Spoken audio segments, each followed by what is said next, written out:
여러분, 문득 거울을 보다가 낯선 사람을 마주한 적 없으신가요? 거울 속에 비친 내 얼굴에서 세월의 흔적을 발견할 때 단순히 주름이 늘었다는 사실보다 더 깊은 서글픔이 밀려오곤 합니다. 그것은 아마도 우리가 살아온 치열한 시간들이 이제는 서서히 저물어가고 있다는 신호처럼 느껴지기 때문일 것입니다. 열심히 살았는데, 정말 누구보다 치열하게 앞만 보고 달렸는데 막상 숨을 고르고 주위를 둘러보니 왠지 모를 공허함만 가득하다고 말씀하시는 분들이 참 많습니다. 자식들은 다 커서 제 살 길 찾아 떠났고 직장에서의 직함도 사라졌으며 북적거리던 인간관계도 하나둘 정리되는 시기. 우리는 이것을 노후라고 부릅니다. 하지만 여러분, 노후는 단순히 늙고 병들어가는 시간이 아닙니다. 오히려 인생이라는 긴 여행에서 가장 무거운 짐을 내려놓고 비로소 나 자신과 온전히 마주할 수 있는 가장 자유롭고 고귀한 시간이어야 합니다. 그렇다면 이 귀한 시간을 슬픔과 후회가 아닌 평온과 지혜로 채우기 위해서는 어떻게 해야 할까요? 저는 오늘 여러분과 함께 노후에 반드시 비워내야 할 3가지와 그 빈자리에 꼭 채워 넣어야 할 2가지에 대해 깊이 있는 이야기를 나누어 보고자 합니다. 우리의 노후를 불행하게 만드는 것은 돈이 없어서가 아니라 마음의 태도가 정립되지 않아서인 경우가 훨씬 많습니다. 쇼펜하우어와 같은 철학자들의 통찰을 빌려 우리가 구체적으로 무엇을 버리고 무엇을 얻어야 하는지 그 5가지 핵심 원칙을 하나씩 짚어보겠습니다. 첫째, 자식에 대한 기대를 비워야 합니다. 둘째, 지나간 과거의 영광과 후회를 비워야 합니다. 셋째, 불필요한 인간관계를 비워야 합니다. 그리고 그 빈자리에 채워야 할 1번째는 고독을 즐기는 힘이며 2번째는 배움에 대한 호기심입니다. 이야기를 시작하기 전에 짧은 일화 하나를 들려드리겠습니다. 평생을 성실한 공무원으로 살다가 은퇴한 김철수 씨의 이야기입니다. 그는 정년퇴직을 하는 날까지 자신의 노후는 완벽하다고 믿었습니다. 연금도 꼬박꼬박 나올 것이고 자식들도 번듯하게 키워놨으니 이제 대우받으며 편안히 쉴 일만 남았다고 생각했죠. 하지만 퇴직 후 1년이 채 지나지 않아 김철수 씨는 깊은 우울증에 빠지고 말았습니다. 아침에 눈을 뜨면 갈 곳이 없다는 사실이 그를 짓눌렀고 자식들은 명절이 아니면 얼굴조차 보기 힘들었으며 평생을 바쳐 얻은 직함이 사라지자 주변 사람들도 썰물처럼 빠져나갔기 때문입니다.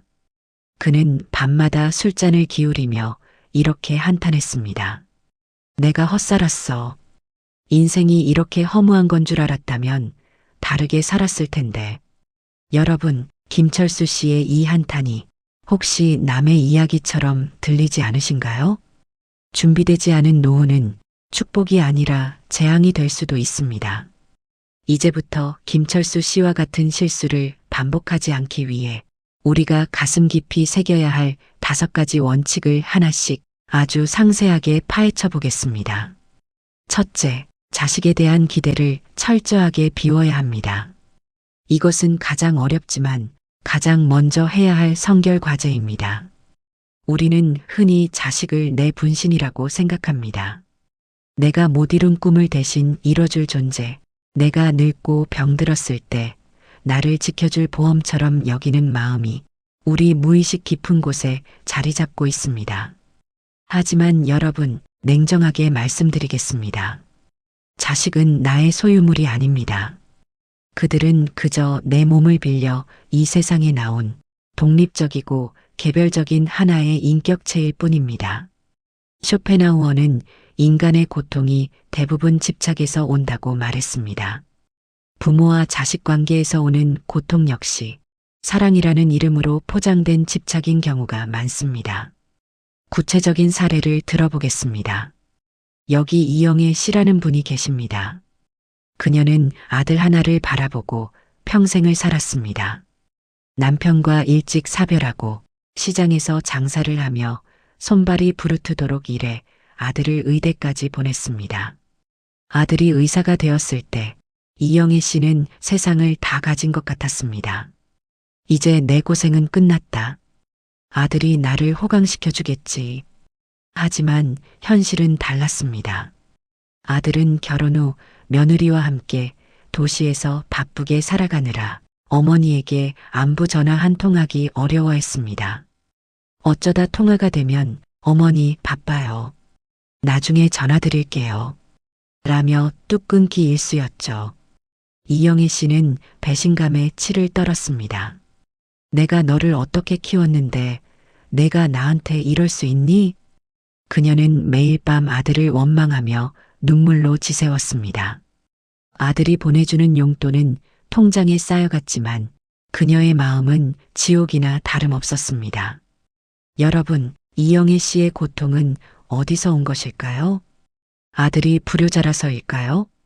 물론 아들의 무심함도 문제입니다.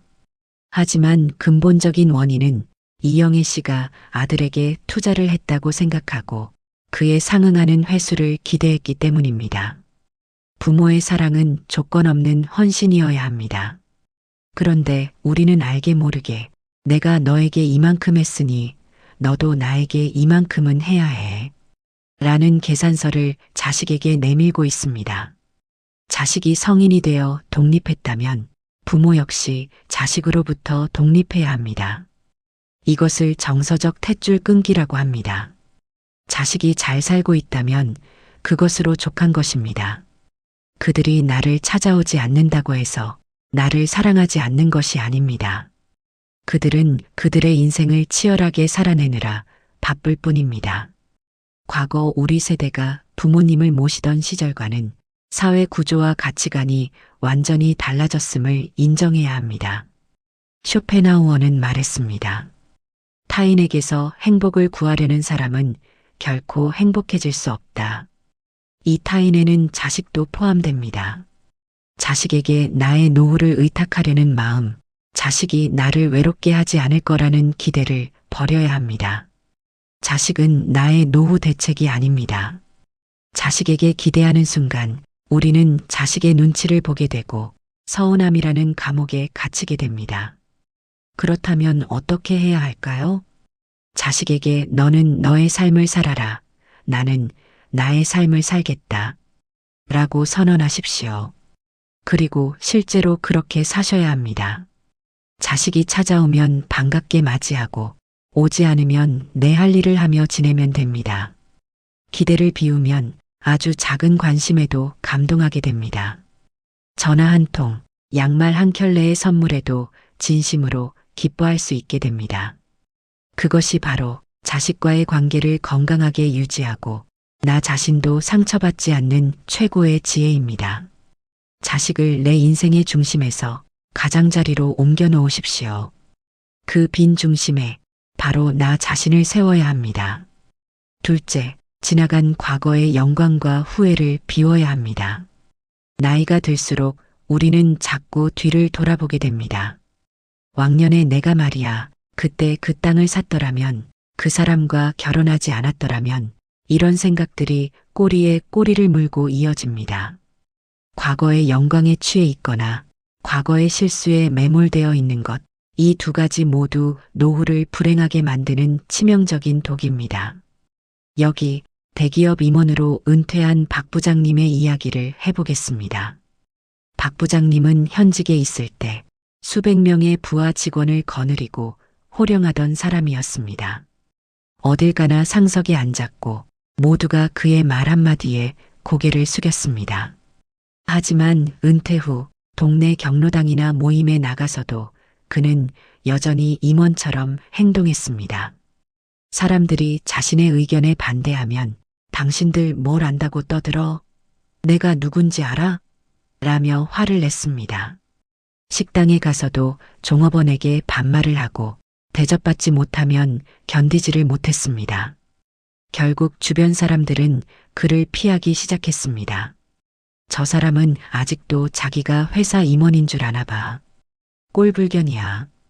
박 부장님은 점점 고립되었습니다. 그는 집에 돌아와 아내에게 화풀이를 합니다. 세상이 어떻게 돌아가는 거야? 사람들이 위아래가 없어. 하지만 여러분, 세상이 잘못된 것일까요? 아니면 박 부장님의 시계가 멈춰 있는 것일까요? 철학자 세네카는 이렇게 말했습니다. 이미 지나간 과거는 신조차도 바꿀 수 없다. 그러나 우리는 어리석게도 바꿀 수 없는 것에 매달려 현재를 망친다. 과거의 명함은 유효기간이 끝났습니다.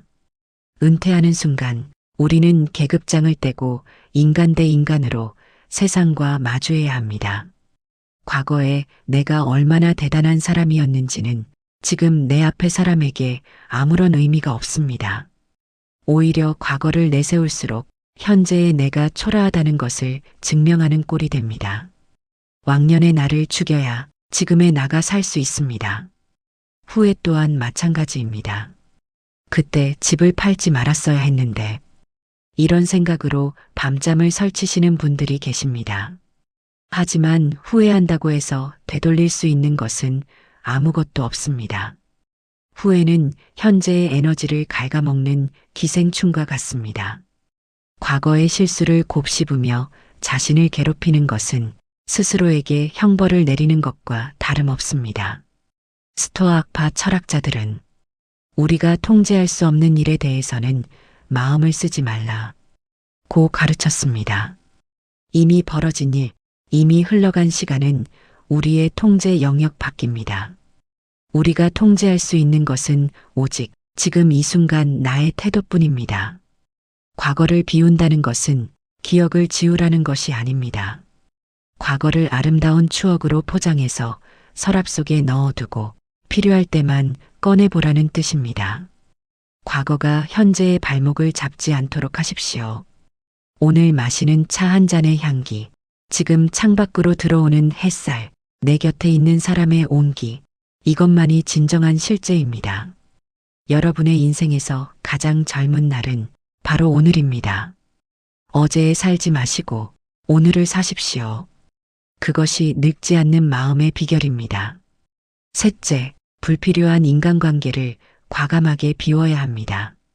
젊은 시절의 인간관계는 성공과 생존을 위해 넓히는 것이 미덕이었습니다. 아는 사람이 많아야 정보도 얻고 도움도 받을 수 있었기 때문입니다.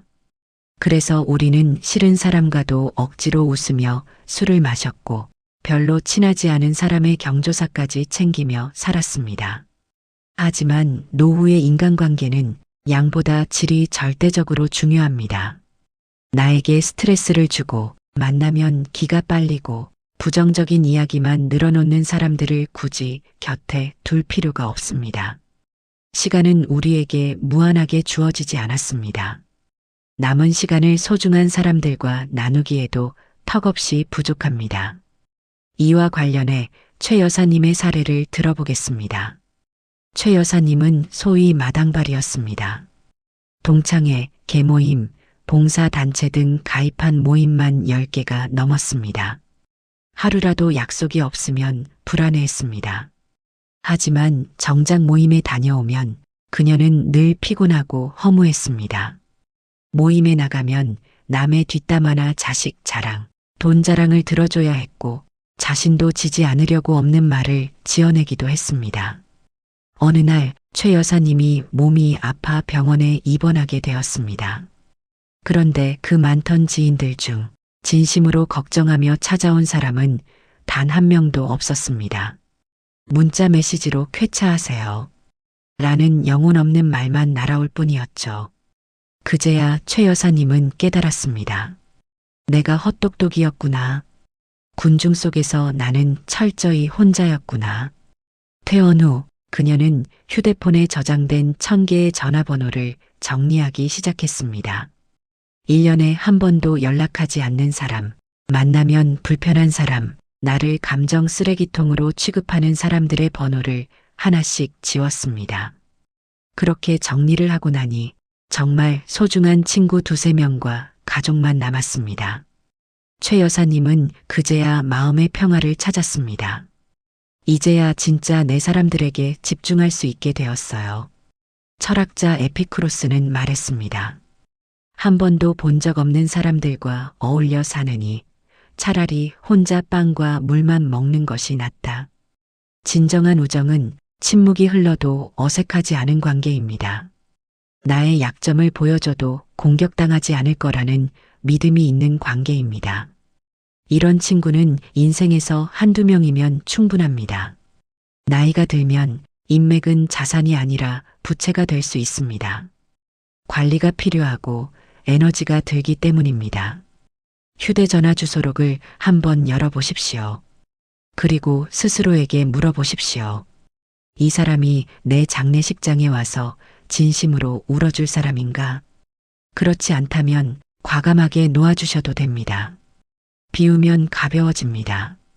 관계의 다이어트야말로 노후의 정신 건강을 지키는 지름길입니다.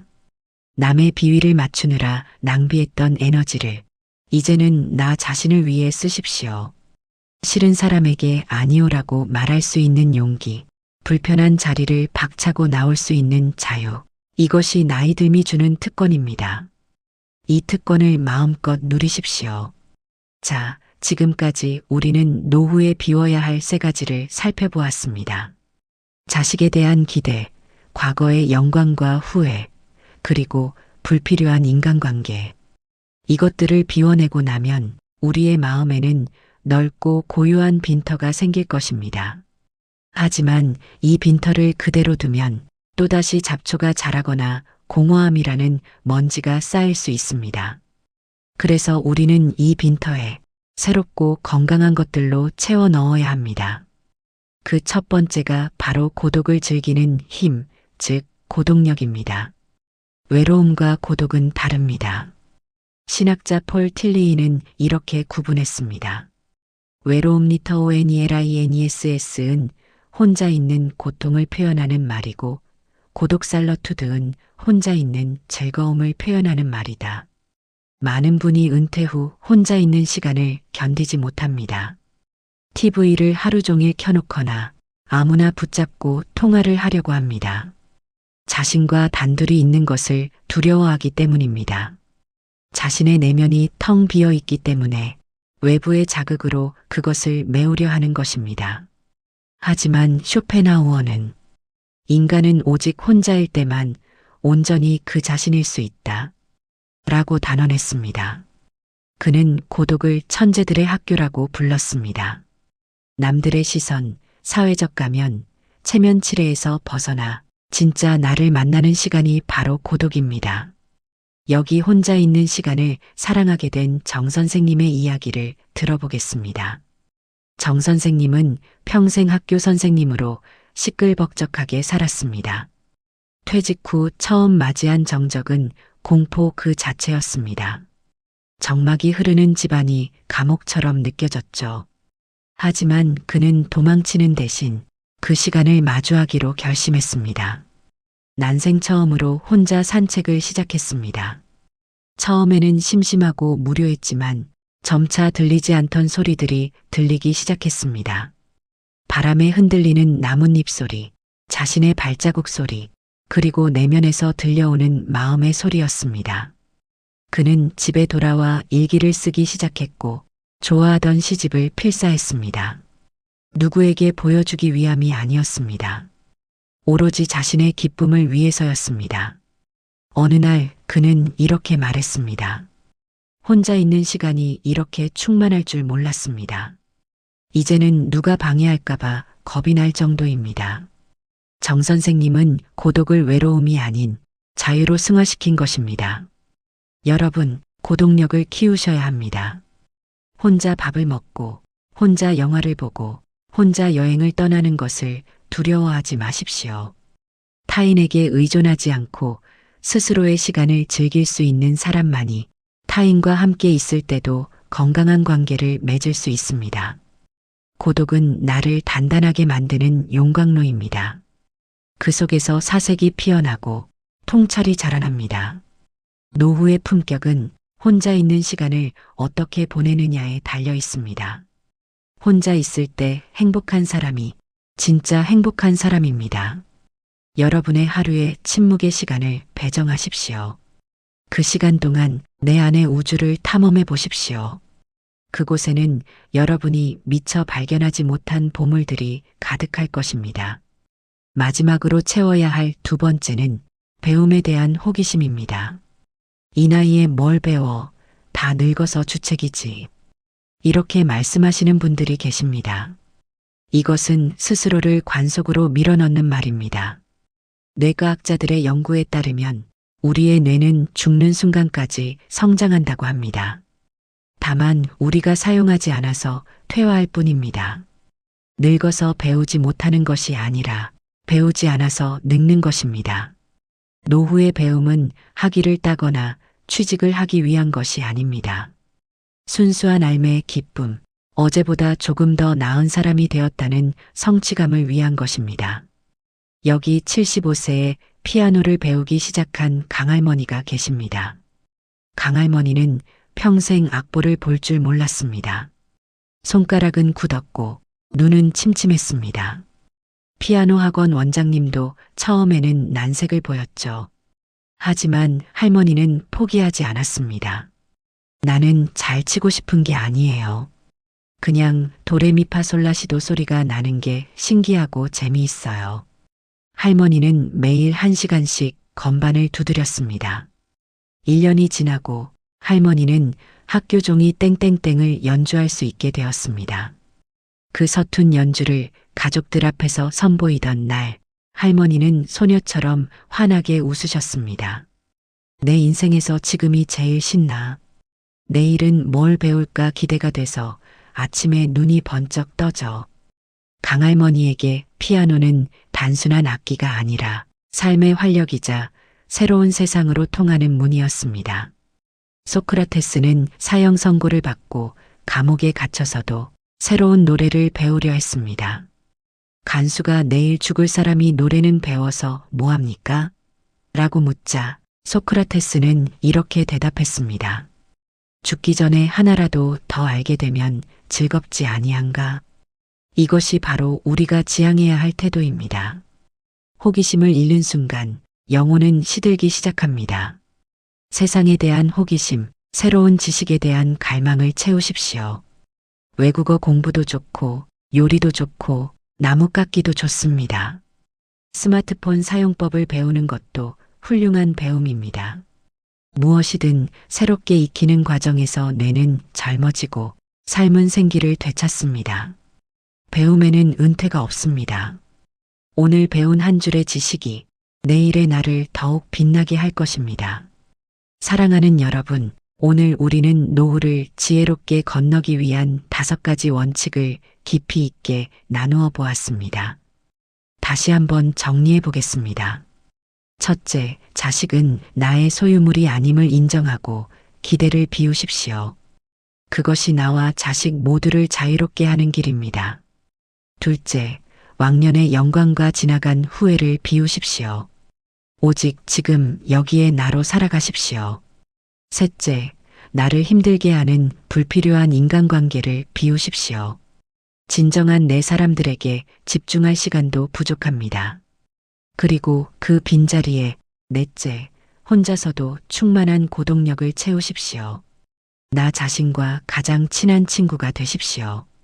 다섯째, 세상에 대한 호기심과 배움의 열정을 채우십시오.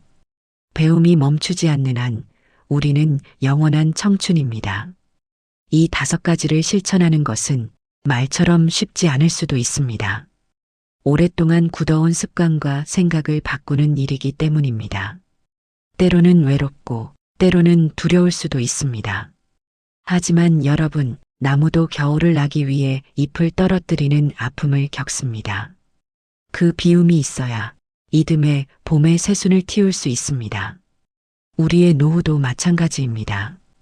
불필요한 것들을 비워내야만 그 자리에 진정한 평온과 행복이 깃들 수 있습니다.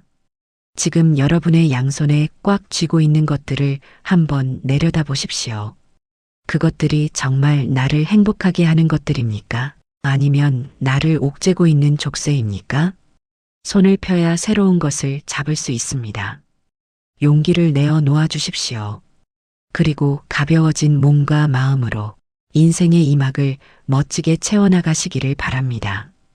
오늘의 이야기가 여러분의 마음에 작은 등불이 되어 다가오는 내일이 두려움이 아닌 설렘으로 다가오기를 진심으로 소망합니다. 당신의 남은 날들이 지나온 날들보다 더 찬란하기를 응원합니다. 오늘 들려드린 이야기가 여러분의 삶에 작은 울림을 주었다면 구독과 좋아요로 함께 해주세요. 여러분의 공감이 더 깊은 지혜를 나누는 힘이 됩니다. 감사합니다. 평온한 하루 보내십시오. 노후의 빛나는 지혜였습니다.